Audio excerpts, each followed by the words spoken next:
Hello बच्चों, कैसे हो आप सब। आज अपनी बात करने चाह रहे हैं क्लास 11th के से सदिशों से संबंधित कुछ परिभाषाएं। पहले तो मैंने आपको ये भी बता चुका हूं कि सदिश क्या होते हैं, सदिश राशि क्या होती है। रिपीट कर रहा हूं, सदिश क्या होते हैं। सदिश वे राशियां होती है जिसका परिमाण भी हो, मात्रक भी हो और क्या हो, दिशा भी हो। मतलब वे राशियां जिसका परिमाण भी हो, मात्रक भी हो और दिशा भी हो, वे राशियां क्या कहलाती हैं, सदिश राशियां कहलाती हैं।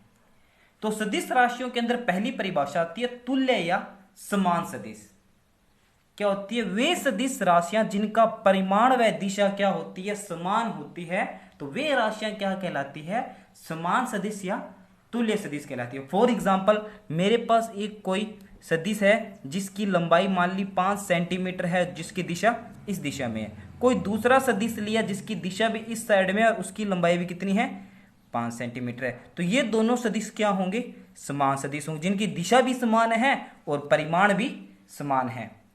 तो देखो, ये मैंने एक ग्राफ में दिखाया, एक कोई ए बी सदिश है जिसकी दिशा इस साइड में, कोई सी डी सदिश है जिसकी दिशा इस साइड में है। तो दोनों सदिश क्या होंगे आपस में, ए बी और जो सी डी सदिश हैं वो आपस में क्या होंगे, समान है। क्योंकि दोनों का परिमाण देखो, दोनों सदिशों की लंबाइयां क्या है, समान है और इनकी दिशा भी क्या है, समान है। तो आपस में भी क्या होंगे, समान होंगे। तो इन्हें ए बी और सी डी सदिश को आपस में क्या बोलेंगे, तुल्य सदिश या समान सदिश है।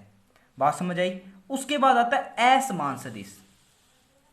असमान सदिश क्या होता है, यदि दो सदिश राशियां, कोई दो सदिश राशियां जिनके परिमाण तो समान हो परंतु दिशा विपरीत हो।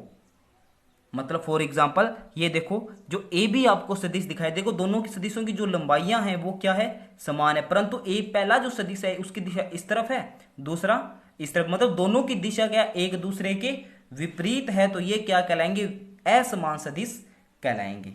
ठीक है। दूसरा ये देखो, अगर परिमाण भिन्न हो तब भी क्या होंगे, असमान सदिश होंगे। मतलब दिशा समान है और परिमाण क्या है, अलग अलग। फॉर एग्जाम्पल देखो, ए सदिश की लंबाई कम है और बी सदिश की लंबाई क्या है, ज्यादा है। तो ये दोनों क्या है, अलग अलग सदिश है, परंतु दिशा समान है। तो इसलिए क्या होंगे, असमान सदिश, को दोनों की लंबाइयां क्या है, अलग अलग है। बात समझ आई। मतलब दो सदिश परिमाण में समान है परंतु दिशा में विपरीत है, तब भी वो क्या होंगे, असमान सदिश। और दो सदिश परिमाण में अलग अलग और दिशा में क्या है, समान है, तब भी वो क्या होंगे, असमान सदिश होंगे। तीसरा पॉइंट आता है अपने पास, विपरीत सदिश। मतलब परिमाण में समान परंतु दिशा में क्या हो, विपरीत। तो इसको अपने असमान सदिश भी बोल सकते हैं, एक प्रकार का असमान सदिश ही है ये। कि जब दो सदिश राशियां परिमाण में समान परंतु दिशा में विपरीत हो तो वो क्या होती है, विपरीत सदिश कहलाते हैं। ए बराबर, मतलब ए और बी वैसे तो क्या है, बराबर है, और ये माइनस चिन्ह क्या बता रहा है, एक दूसरे के विपरीत है। मतलब ए इस दिशा में और बी क्या है, इसके अपोजिट दिशा में है। तो ये जो ए और बी है परिमाण में तो क्या है, समान है, और ये माइनस चिन्ह किसको बता रहा है, विपरीत दिशा को बता रहा है। तो तीन डेफिनेशन ये पढ़ चुके हैं, तुल्य सदिश, असमान सदिश, विपरीत सदिश। ठीक है। नेक्स्ट फोर्थ डेफिनेशन है और इंपॉर्टेंट भी है, इसको अपने अच्छे से लर्न करना है। एकांक सदिश क्या होता है, बहुत बार फिजिक्स के किसी टॉपिक में आ जाता है, एकांक सदिश निकालिए। तो वह एकांक मतलब क्या होता है, एक। एकांक मतलब क्या होता है, एक। वह सदिश जिसका परिमाण कितना हो, एकांक हो, तो वह सदिश क्या कहलाता है, एकांक सदिश कहलाता है। एकांक सदिश का फॉर्मूला होता है आर कैप बराबर आर सदिश बटा में आर का परिमाण। इसको मोड भी बोलते हैं, आर का मोड। परिमाण, अगर अपने किसी संख्या का परिमाण निकालें तो हमेशा क्या होती है, पॉजिटिव होती है। जैसे 5 का परिमाण क्या होगा, 5, और -5 का परिमाण निकालें तो वो भी कितना होगा, 5। मतलब मोड के अंदर अगर कोई नेगेटिव संख्या आ जाती है तो उसका परिमाण भी कितना होता है, पॉजिटिव होता है। ठीक है। फॉर एग्जाम्पल, ये एक्स वाई जेड एक प्लेन दिखाया हुआ है, तो एक्स अक्ष की दिशा में जो एकांक सदिश होता है वो आई कैप होता है, आई के ऊपर कैप लगा दिया। ध्यान देना, हमेशा एक्स अक्ष की दिशा में कौन सा एकांक सदिश होगा, आई कैप। वाई दिशा में जो एकांक सदिश होगा वो होगा जे कैप, और जेड दिशा में जो एकांक सदिश होगा वो होगा के कैप। यहाँ पे एकांक सदिश देखो, और एकांक सदिश का फॉर्मूला क्या होता है, आर कैप बराबर आर सदिश बटा में आर का परिमाण। समझ आ गई बात।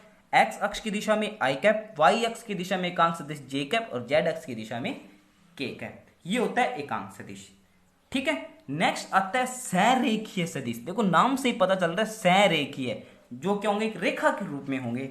ऐसे सदिश जो एक रेखा के रूप में होते हैं, रेखा के अनुदिश होते हैं, संरेखीय। देखो नाम से पता चल रहा है संरेखीय। जो सदिश रेखा के अनुदिश होंगे संरेखीय सदिश कहलाते हैं। ये सदिश दो प्रकार के होते हैं, समान दिशीय भी होते हैं और विपरीत दिशा। देखो समान दिशा का मतलब समान दिशा में हो, विपरीत दिशा का मतलब विपरीत दिशा में हो। परिमाण का कोई चक्कर नहीं है, कम भी हो सकता है, ज्यादा भी हो सकता है। देखो सबसे पहले बात करते हैं अपने ए और बी सदिश। देखो ए और बी सदिश दोनों की दिशा क्या है, समान, तो क्या हो गया समान दिशा, परंतु परिमाण में अलग है, कोई चक्कर नहीं, यहाँ पे सिर्फ दिशा की बात हो रही है, समान दिशीय। उसके बाद बी, सी और डी। देखो सी ऊपर की दिशा में और डी क्या है नीचे, तो ये क्या होंगे विपरीत दिशीय सदिश होंगे। ठीक है, एकांक सदिश जिसका परिमाण एक, संरेखीय सदिश जो एक रेखा के अनुदिश होते हैं वे क्या कहलाते हैं, संरेखीय सदिश कहलाते हैं। जो संरेखीय सदिश होते हैं समान दिशा, मतलब समान दिशा में भी हो सकते हैं और विपरीत दिशा, मतलब होने एक रेखा के रूप में चाहिए। देखो एक रेखा के रूप में ये सारे, ठीक है, समान दिशा में होंगे तो समान दिशा, अगर दोनों सदिश विपरीत दिशा में है एक दूसरे के तो विपरीत दिशीय सदिश कहलाते हैं। नेक्स्ट आता है शून्य सदिश। नाम से पता चल रहा है शून्य, मतलब जिसका परिमाण कितना हो, शून्य हो, तो शून्य सदिश कहलाते हैं। वह सदिश जिसका परिमाण कितना हो, शून्य हो, तो शून्य सदिश कहलाते हैं। फॉर एग्जाम्पल जैसे ए व बी समान सदिश हैं तो ए माइनस बी कितना हो जाएगा, 0। जैसे ए और बी कोई दो समान सदिश हैं तो ए माइनस बी कितना हो जाएगा, 0 हो जाएगा। कितना होगा, 0 होगा।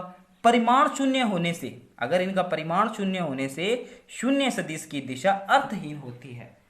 मतलब अगर इनका परिमाण शून्य हो गया, परिमाण कुछ रहा नहीं, अगर मान लिया ये लंबाई 0 होगी, ये इसका क्या बताता है, परिमाण बताता है। अगर ये लंबाई 0 होगी तो इसकी दिशा कहां से बताएंगे, तो ध्यान देना परिमाण शून्य होने पर शून्य सदिश की दिशा अर्थहीन होती है। तो ये टॉपिक पढ़े आपने आपको सदिशों के प्रकार, सॉरी सदिशों की परिभाषाएं, 6 परिभाषाएं थी। अच्छे से लर्न करनी, आप इसको अच्छे से लर्न करें, नोट्स बना लेना अच्छी तरह से, क्योंकि जो एकांक सदिश में सबसे इंपॉर्टेंट है, क्योंकि किसी टॉपिक में एकांक सदिश पूछ लिया जाता है। Thank you.